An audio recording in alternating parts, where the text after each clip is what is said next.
Hello, crispy friends. Happy New Year. Welcome to 2025. I have a good feeling about this year. And you know what? It started off with an absolute bang for us here at Crisp. Definitely starting at a running pace. But I hope that your start to the year has been just as fruitful.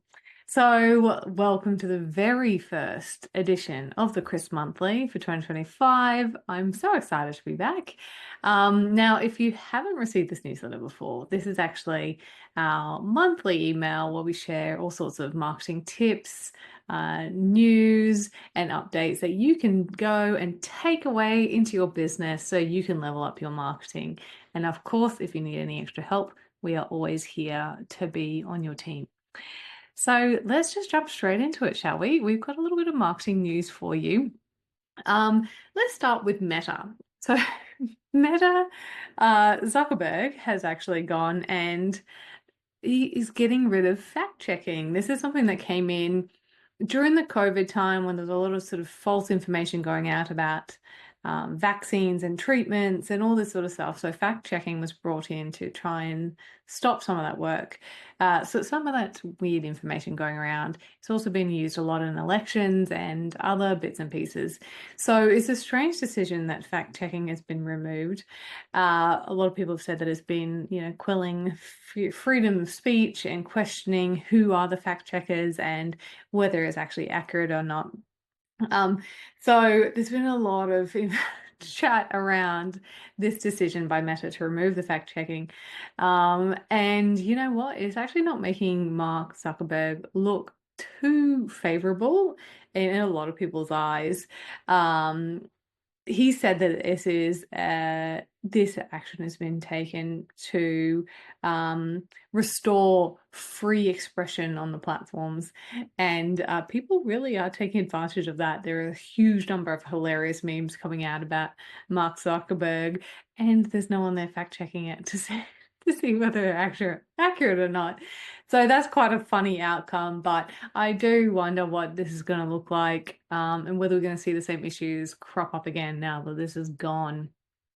All right, let's talk about TikTok. So, TikTok has released a bunch of new features. So, some new AI features such as a group shot, and then there's an AI self option. There's all these cool things that are coming out.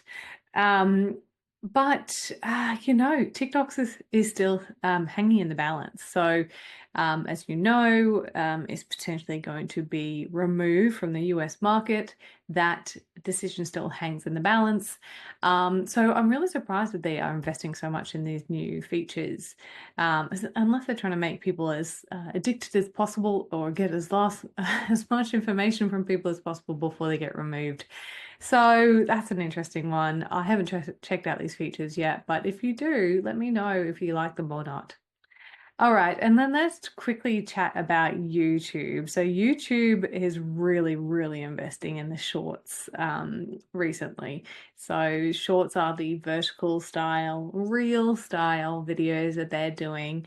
And now they've released all these features to make it even easier to make shorts. So this new feature, one of the new features that they've released, which is quite an interesting one, is that you can automatically clip your full length video into little shorts. So shorts are 60 seconds or less. They have a feature that will automatically do that for you. So it will take the most engaging parts of your long form video and turn it into these 60-second bites.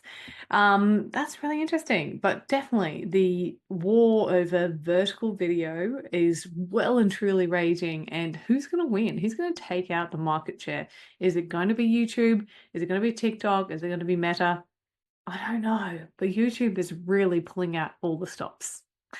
Okay, so it's only been a very short month for us this month, but none of our clients are like super keen to jump back into it and start getting things done. And we've been getting a lot of inquiries here around kind of like how to stand out for the crowd in an authentic way. So how to define and embrace the identity of your business. So when there are, 5, 10, 20 different businesses out there kind of offering a similar service to you, how do you stand out?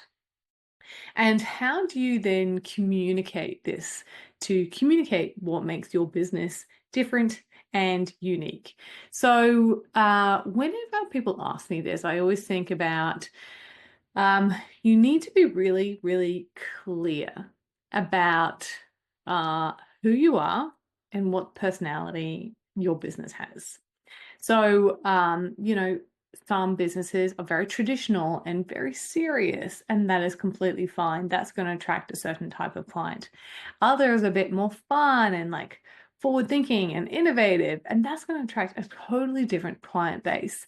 So when you're determining like what your identity is and what the personality is of your business, you need to think about like what matches you as the business owner and what matches your team, but also what matches your target audience.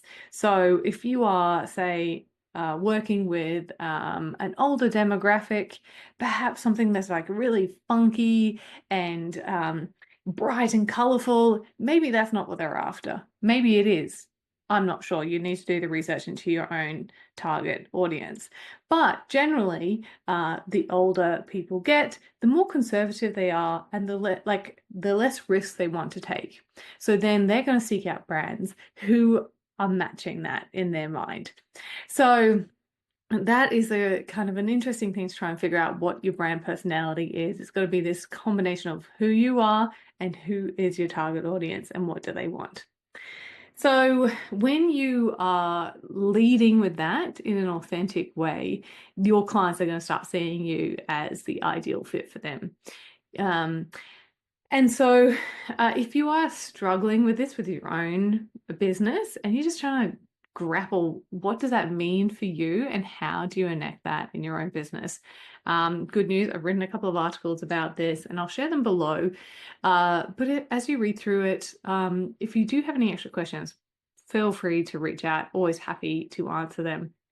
So thank you so much for joining me in my very first edition for 2025. I'm super excited for this year and I can't wait to get to know all of you a little bit better and hopefully help you in your businesses as well. Okay, until next month, take care and I'll speak to you then. Bye.